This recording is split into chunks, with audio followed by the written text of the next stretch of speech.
ಆ ಠೇವಣಿ ಏನು 1,50,00,000 ಅಲ್ಲಿ 130 ಎಕರೆಗೂ ಠೇವಣಿ ಮಾಡಿರೋದು ಒಂದೇ ಒಂದು ಟಿಡಿ ಅನ್ನೋ ಚೆಕ್.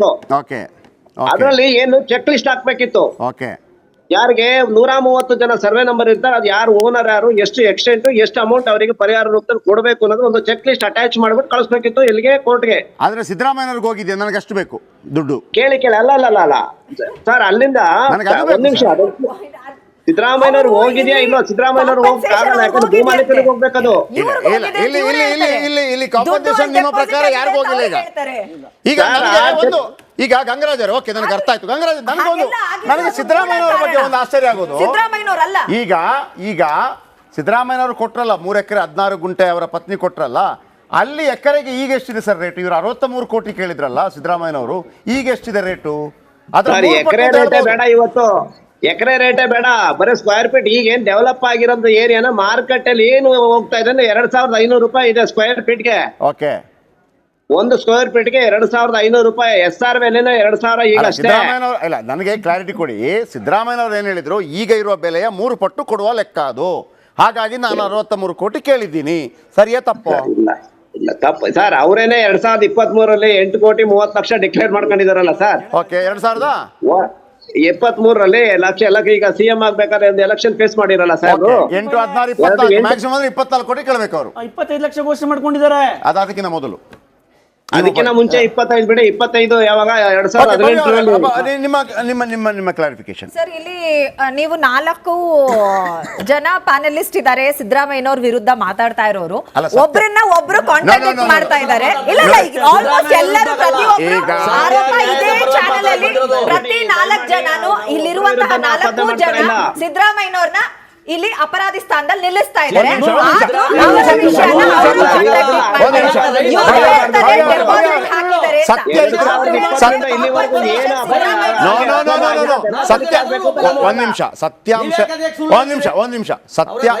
ಸತ್ಯಾಂಶ ಇದ್ದರೆ 99 + 1 100 ಅಂತ ಸತ್ಯಾಂಶ ಇದ್ರೆ 4 ಅಲ್ಲ 400 ಜನ ಇದ್ರು ಪ್ರಾಬ್ಲಮ್ ಇಲ್ಲ. ಹೇಳಿ ಪ್ಲೀಸ್. ಇಲ್ಲಿ ಇರುವಂತಹ 4 ಜನದಲ್ಲಿ ಒಬ್ರು ಹೇಳ್ತಾರೆ ಕಾಂಪನ್ಸೇಷನ್ ನ ಸಿದ್ದರಾಮಯ್ಯನವ್ರು ಹೇಗ್ ತಗೊಂಡ್ರು, ಅವ್ರ ಹತ್ರ ಖರೀದಿ ಮಾಡಿದಂತಹ ಜಮೀನಿಗೆ ಅಂತ. ಇನ್ನೊಬ್ರು ಹೇಳ್ತಾರೆ ಅವರಿಗೆ ಡೆಪಾಸಿಟ್ ಆಗಿದೆ ಅವರ ಬ್ಯಾಂಕ್ ಅಕೌಂಟ್, ಯಾರ ಹತ್ರ ಖರೀದಿ ಮಾಡಿದ್ರು ಅವ್ರ ಬ್ಯಾಂಕ್ ಅಕೌಂಟ್ ಅವ್ರು ಯೂಸ್ ಮಾಡಿಲ್ಲ ಅಂತಾರೆ. ಅವ್ರು ಯೂಸ್ ಮಾಡಿಲ್ಲ ಅಂದ್ರೆ ಅದು ಅವ್ರಿಗೆ ಹೋಗಿದೆ ಸರ್. ಅವ್ರ ಬ್ಯಾಂಕ್ ಅಕೌಂಟ್ ಹೋದ್ಮೇಲೆ ಅವ್ರದ್ದು, ಅವ್ರು ಯೂಸ್ ಮಾಡಿಲ್ಲ ಅಂದ್ರೆ ಅರ್ಥನಾ ಹೋಗಿಲ್ಲ ಅಂತನಾ? ಮಾತಾಡ್ತಾರೆ. ಇಲ್ಲಿ ಒಬ್ರು ಹೇಳ್ತಾರೆ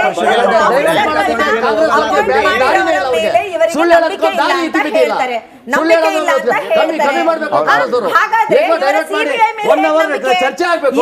ಈ ಚರ್ಚೆನ ಡೈವರ್ಟ್ ಮಾಡೋದಕ್ಕೆ ಅಂತಾನೆ ಬಂದ್ ಕೂತಿದ್ರೆ ನೀವು. ಇವತ್ತು ಮುಖ್ಯಮಂತ್ರಿ ದಲಿತ ಸಮಾಜದ ವ್ಯಕ್ತಿಯ ಅನ್ಯಾಯ ಆಗಿದೆ, ಅವ್ರಿಗೆ ನ್ಯಾಯ ಸಿಗಬೇಕು. ಮನುಷ್ಯರಿಗೆ ಅನ್ಯಾಯ ಆಗಿದೆ, ದಲಿತರ ತಲಾಂತರಗಳಿಂದ ಶೋಷಣೆ, ದಬ್ಬಾಳಿಕೆ, ದೌರ್ಜನ್ಯವಾಗಿರ್ತಕ್ಕಂಥ ವ್ಯಕ್ತಿಗಳು ಇವತ್ತು ದಲಿತರಿಗಾಗಿರ್ತಕ್ಕಂಥ ಅನ್ಯಾಯಕ್ಕೆ ನ್ಯಾಯ ಕೊಡಿಸಬೇಕು. ಈ ಮುಖ್ಯಮಂತ್ರಿಗಳು ಮತ್ತೆ ನಮ್ಮ ಕಾಂಗ್ರೆಸ್ ವಕ್ತಾರರು ದಲಿತರ ಪರವಾಗಿ ನಿಲ್ಲಬೇಕು, ದಲಿತರ ಪರವಾಗಿ ಮಾತಾಡಬೇಕು. ತಲಾಂತರಗಳಿಂದ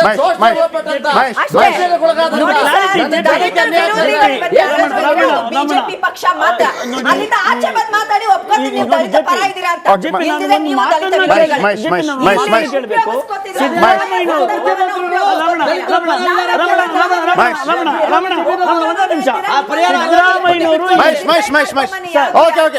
ದಲಿತರ ಬಗ್ಗೆ ಆಮೇಲೆ ಮಾತಾಡೋಣ. ಸಿದ್ದರಾಮಯ್ಯನವರು ಒಂದು ಕ್ಲಾರಿಟಿ ಕೊಟ್ಟಿದ್ದಾರೆ ಸರ್. ನಾನು ಕಾನೂನಾತ್ಮಕವಾಗಿ ಯಾವ ರೀತಿ ಮೂಡದಿಂದ ಏನೇನೋ ನಾನು ತಗೋಬೇಕೋ ತಗೊಂಡಿದ್ದೇನೆ, ಇಲ್ಲ ಹಾಗೆಲ್ಲ ನಡೆದಿಲ್ಲ ಅಂತ. ಒಂದು ಸರ್. ಎರಡನೇ ಭಾಗ ರಾಜಕೀಯ ಪ್ರತಿರೋಧ ಒಡ್ಡುದು ನನಗೂ ಗೊತ್ತಿದೆ. ನೀವೇನಾದ್ರು ರಾಜಕೀಯ ಪ್ರತಿರೋಧ ಒಡ್ಡುದ್ದೇ ಆದ್ರೆ OBC ಎಂಬ ಕಾರಣಕ್ಕೆ ನೀವು ಷಡ್ಯಂತ್ರ ಮಾಡ್ತಾ ಇದ್ದೀರಾ ಅಂತ ಒಂದ್ ಕಡೆ ಹೇಳಿದ್ದಾರೆ. ಎರಡನೇದು ಸರ್. ಮೂರನೇದು ಸರ್, ನಾವು ಇದ್ರ ವಿರುದ್ಧವಾಗಿ ಇವ್ರು ಏನ್ ಹೇಳ್ತಾ ಇದ್ದಾರೆ ಭವ್ಯಾಜಿ ಅವರು, ಭಾರತೀಯ ಜನತಾ ಪಕ್ಷ ಇದ್ದಂತ ಸಂದರ್ಭದಲ್ಲಿ ಸಿದ್ದರಾಮಯ್ಯನವ್ರಿಗೆ ಅಲಾಟ್ಮೆಂಟ್ ಆಗಿದೆ ಅಂತಲ್ವಾ? ಭವ್ಯ ಮೇಡಮ್ ಅವರೇ, ನಿಮ್ಗೆ ಯಾಕೆ ಭಯ? ಸಿಬಿಐನವ್ರು ಕೊಡಿ, ನಾವು ಬಿಜೆಪಿ ಅವರೆಲ್ಲ ಕೊಟ್ಟಿರೋದು, ಸಿಬಿಐನವ್ರು ಕೊಡಿ. ಒಂದು ನಿಮ್ಮದೇ IAS ಆಫೀಸರ್, ನಿಮ್ಮದೇ ಮೂಡ ಅಧ್ಯಕ್ಷ, ನಿಮ್ಮದೇ ಮಾದೇವಪ್ಪ ಆ ಜಿಲ್ಲೆಯ ಉಸ್ತುವಾರಿ ಮಂತ್ರಿ, ನಿಮ್ಮದೇ ಮುಖ್ಯಮಂತ್ರಿ, ನೀವು ಮುಚ್ಚಾಕಲ್ವಾ? ಎರಡನೇದು ಸರ್. ಮೂರನೇದು ಒಂದು ಕ್ಲಾರಿಫಿಕೇಶನ್. ಮೂಡ ಟೈಮ್ ಅಲ್ಲಿ ಬಿಜೆಪಿ ಗವರ್ಮೆಂಟ್ ಎಲ್ಲ ಆಗಿದ್ದರೆ ಅವರೇ ತಪ್ಪಿತಸ್ಥರಲ್ವಾ? ಆಗ್ಲಿ ಸಿಬಿಐ ತನಿಖೆ ಆಗ್ಲಿ ಸರ್. ಒಂದು ಅಲ್ಲ, ಪಾಪ ಇವತ್ತು ಗಂಗಣ್ಣನ ಬಗ್ಗೆ ನೀವು ಇಲ್ಲಿ ಕರ್ಸಿದ್ದೀರಿ, ಯಾರನ್ನ ಗಂಗರಾಜ್ ಅವರನ್ನ, ನಮ್ಮ ಇನ್ನೊಬ್ರು ಕೃಷ್ಣ ಅವರನ್ನ. ಸರ್ ಇವತ್ತು ಇವ್ರ ಮೇಲೆ ಒಂದು ಕಂಪ್ಲೇಂಟ್ ಆಗಿದೆ ಮೈಸೂರು ಕಮಿಷನರ್ ಹತ್ರ. ಏನಂತ? ಇವರಿಬ್ಬರೂ ಸಹ ನಕಲಿ RTI ಕಾರ್ಯಕರ್ತರು. ಈ ನಕಲಿ RTI ಕಾರ್ಯಕರ್ತರನ್ನ ಬಂಧಿಸಿ ಪಾರ್ವತಮ್ಮನವರ ವಿರುದ್ಧವಾಗಿ, ಸಿದ್ದರಾಮಯ್ಯನವರ ವಿರುದ್ಧವಾಗಿ ಇವರು ನಕಲಿ ಯಾರು ಮಾಡಿರೋದು ಕಂಪ್ಲೇಂಟ್? ಕಾಂಗ್ರೆಸ್ ಜಿಲ್ಲಾಧ್ಯಕ್ಷ. ಯಾಕೆ ಭಯ ಮೇಡಮ್? ಭವ್ಯ ನರಸಿಂಹಮೂರ್ತಿ ಅವರೇ ಆಗಿದ್ರೆ ಸರಿ, ಕಂಪ್ಲೇಂಟ್ ಹಾಕಿದ್ರೆ ತನಿಖೆ ಆಗ್ಲಿ ಬಿಡಿ. ಸೊ ನಿಮ್ ವಿರುದ್ಧ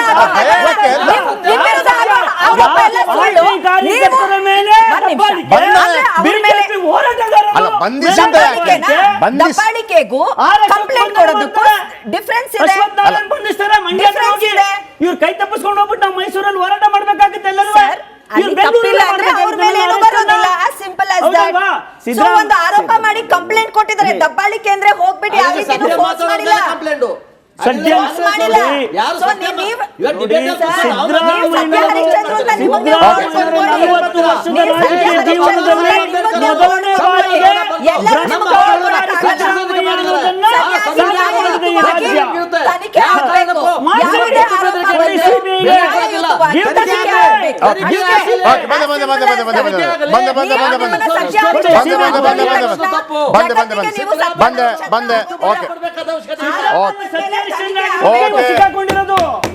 ಓಕೆ. ಈಗ ಸಿದ್ದರಾಮಯ್ಯನವರು CBI ಎನ್ಕ್ವೈರಿ ಮಾಡಿ ಅಂತ ಹೇಳುವಾಗ ಸಿದ್ದರಾಮಯ್ಯ ಹೇಳೋ ಒಂದು ಪ್ರತಿ ಸಲ ಹೇಳುವ ಮಾತು, ನನ್ನ ಕಾಲಾವಧಿಯಲ್ಲಿ 8 ಕೇಸ್ಗಳನ್ನು CBI ಕೊಟ್ಟಿದ್ದೀನಿ, BJP ಒಂದೇ ಒಂದು ಕೊಟ್ಟಿಲ್ಲ ಅಂತ ಹೇಳಿ. ಓಕೆ, ಗಂಗರಾಜ್ ಅವರೇ, ಒಂದು ಕಡೆ ಬಂಧಿಸಿ ಅನ್ನುವಂಥದ್ದು, ಇದು ಯಾಕೆ ಭಯ? ನಂಬರ್ 1. ಎರಡನೇದಾಗಿ ಒಂದು ಕ್ಲಾರಿಟಿಗಳ ಬಗ್ಗೆ ಬಂತು. ಸಿದ್ದರಾಮಯ್ಯನವರು ಇದಕ್ಕೆ ಭಾಗಿಯಾಗಿದ್ದಾರೆ, ಮತ್ತೊಂದು 63 ಕೋಟಿ ವಾಪಸ್ ಕೊಡಿ ಅಂತ ಕೇಳಿದರು.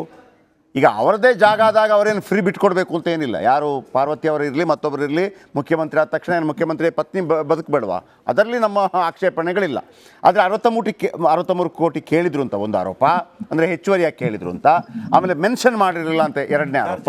ಮತ್ತೊಂದು ಬಂಧಿಸುವಂಥ ಆರೋಪ. ಜಮೀನು ಅವ್ರದಲ್ಲ ಕೇಳೋದಕ್ಕೆ.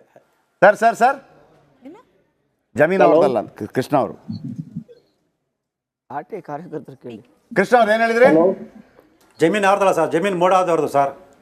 ಅಲ್ಲ, ಅದು ನೀವು ಹೇಳ್ತಿರೋದು. ಜಮೀನು ಪಾರ್ವತಮ್ಮವ್ರದಲ್ಲ, ಅದು ಮೂಡಾದವ್ರದ್ದು. ಅದು ನೀವು ಹೇಳ್ತಿರೋದು ಅಂತ ದಾಖಲೆ ಅವ್ರು ಸರ್, ಅವ್ರ ಪಕ್ಷದ ವಕ್ತಾರ ಹೇಳಿದ್ದಾರೆ ಸರ್. ಆಗಿದ್ರೆ ಸರ್ ಅವ್ರ ಪಕ್ಷದ ವಕ್ತಾರ ಹೇಳಿದ್ದಾರೆ. ಓಕೆ, ಯಾವ ಹೋಗ್ತಾರೆ? ನಾನು ಹೇಳಿದ್ರಲ್ಲ, ಪಕ್ಷದ ವಕ್ತಾರ ಹೇಳಿದ್ದಾರೆ. ಈ ಕಾರಣದಿಂದ ನಾವು 2013ರಲ್ಲಿ ಪ್ರಮಾಣ ಪತ್ರ ತಿಳಿಸಿಲ್ಲ ಅಂತ ಅವರು ಹೇಳಿದ್ದಾರೆ.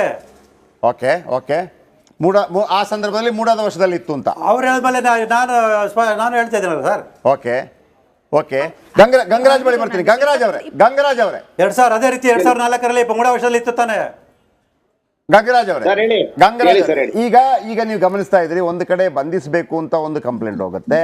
ಇಲ್ಲಿ ತಪ್ಪುಗಳು ಎಲ್ಲಿ ಆಗ್ತಾ ಇರುವಂಥದ್ದು ನಾನು ಮತ್ತೊಮ್ಮೆ ಕೇಳ್ತಾ ಇರೋದು, ಮುಖ್ಯಮಂತ್ರಿಗಳು ಇಷ್ಟೆಲ್ಲ ಗೊತ್ತಿದ್ದು ಈ ರೀತಿ ರಗಳ ಆಗತ್ತೆ ಅಂತ ಗೊತ್ತಿದ್ರೆ ಇಂಥದಕ್ಕೆ ಕೈ ಹಾಕ್ತಾರಾ? ಅವ್ರು ಹೇಳ್ತಾರೆ, ನಾನು ಈ ಹಿಂದೆ ಮುಖ್ಯಮಂತ್ರಿ ಆಗಿರುವಂಥ ಸಂದರ್ಭದಲ್ಲಿ ಇಂಥ ಪ್ರಪೋಸಲ್ ಬಂದಾಗ ಬೇಡ ಅಂತ ಹೇಳಿದ್ದೆ, ವಿರೋಧ ಪಕ್ಷದ ನಾಯಕನಾಗಿದ್ದಾಗ ತಗೊಳ್ಳಿ ಅಂತ ಹೇಳಿದ್ದೆ ಅಂತ. ಸರ್, ಸಿದ್ದರಾಮಯ್ಯನವರ ಗಮನಕ್ಕೆ ಇದು ಮೋಸ್ಟ್ಲಿ ಬಂದಿಲ್ಲ ಅಂತ ಕಾಣಿಸುತ್ತೆ, ಇಷ್ಟೆಲ್ಲ ರಂಪ ಇದೆ ಅಂತ. ಓಕೆ. ಅಲ್ಲಿ ಸಿದ್ದರಾಮಯ್ಯನವ್ರಿಗೆ ಏನಾಗುತ್ತೆ ಅಂತಂದ್ರೆ, ಈಗ ನೋಡಿ, ಮೊನ್ನೆ ಒಂದು ಯಾರೋ ಬೈರತಿ ಸುರೇಶ್ ಅವರು ಅವ್ರ ಹಿಂದೆ ನಿಂತ್ಕೊಂಡು ಒಂದು ಸ್ಟೇಟ್ಮೆಂಟ್ ಮಾಡ್ಬೇಕಾದ್ರೆ ಸಿದ್ದರಾಮಯ್ಯನವರು ಸ್ಟೇಟ್ಮೆಂಟ್ ಮಾಡ್ತಾ ಇದ್ರು. ಏನು, ನಾನು ಸಮಾನಾಂತರ ಬಡಾವಣೆ ತಗೋಬೇಕಿತ್ತು, ನೀವು ಹೋಗಿ ವಿಜಯನಗರ ತಗೊಂಡಿದ್ದೀರಾ ಅಂತ ಹೇಳ್ಬಿಟ್ಟು ಏನೋ ಒಂದು ಸ್ಟೇಟ್ಮೆಂಟ್ ಹೇಳ್ಬೇಕಾದ್ರೆ ಹಿಂದೆಗಡೆ ನಿಂತ್ಕೊಂಡು ಬೈರತಿ ಸುರೇಶ್ ಅವ್ರು ಹೇಳ್ತಾರೆ, ಅಲ್ಲಿ ದೇವನೂರು ಬಡಾವಣೆಯಲ್ಲಿ ಸೈಟ್ ಇಲ್ಲ ಅಂತ ಹೇಳಿ ಅಂತ ಹೇಳ್ತಾರೆ. ಅಲ್ಲಿದೆ ಸೈಟು ಸರ್, ಇವತ್ತುವರೆಗೂ ಸೈಟ್ ಇದೆ ಸರ್. ಅಲ್ಲಿದೆ.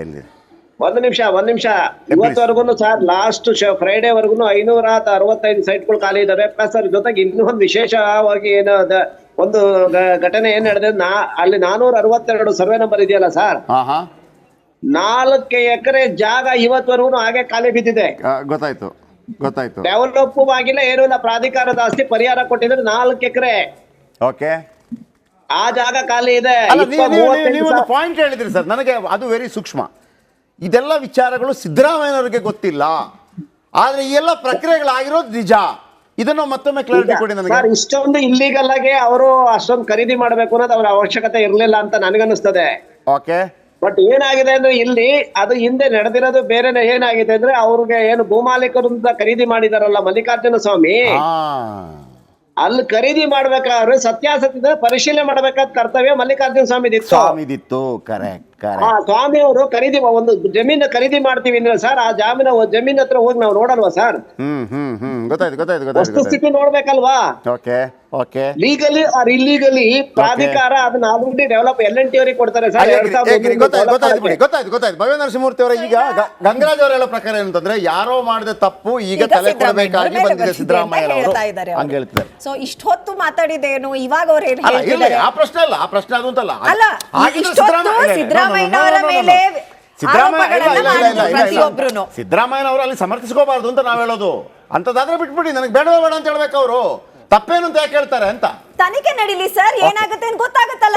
ತನಿಖೆ ನಡೀಲಿ. ಈಗ ಅವರೇ ಒಪ್ಕೊಂಡ್ರು, ಸಿದ್ದರಾಮಯ್ಯನವರು ಮಾಡಿಲ್ಲ ಅಂತ ಅವರೇ ಜಾಗೃತರಾಗಿದ್ದಾರೆ. ಬಾಬಾ ಸಾಹೇಬ್ ಅಂಬೇಡ್ಕರ್ ಬರೆದಿರೋ ಸಂವಿಧಾನವನ್ನ ಆಧಾರ ಇಟ್ಕೊಂಡು ಇವತ್ತು ದಲಿತ ಸಮಾಜ ಮುಂದೆ ಬಂದು ಕಂಪ್ಲೇಂಟ್ ಕೊಟ್ಟಿದೆ. ಇವತ್ತು DC ಕಂಪ್ಲೇಂಟ್ ಕೊಟ್ಟಿದ್ದಾರೆ, ಈ ಜಾಗ ನಂದು, ಮೋಸ ಮಾಡಿ ಬರ್ಸ್ಕೊಂಡಿದ್ದಾರೆ, ವಂಚಿಸಿದ್ದಾರೆ ಆ ಸಿದ್ದರಾಮಯ್ಯ ಕುಟುಂಬದವರು. ಅವನ್ನ ಬಂದು ಜಮೀನ್ ಬಿಡಿಸ್ಕೊಡಿ.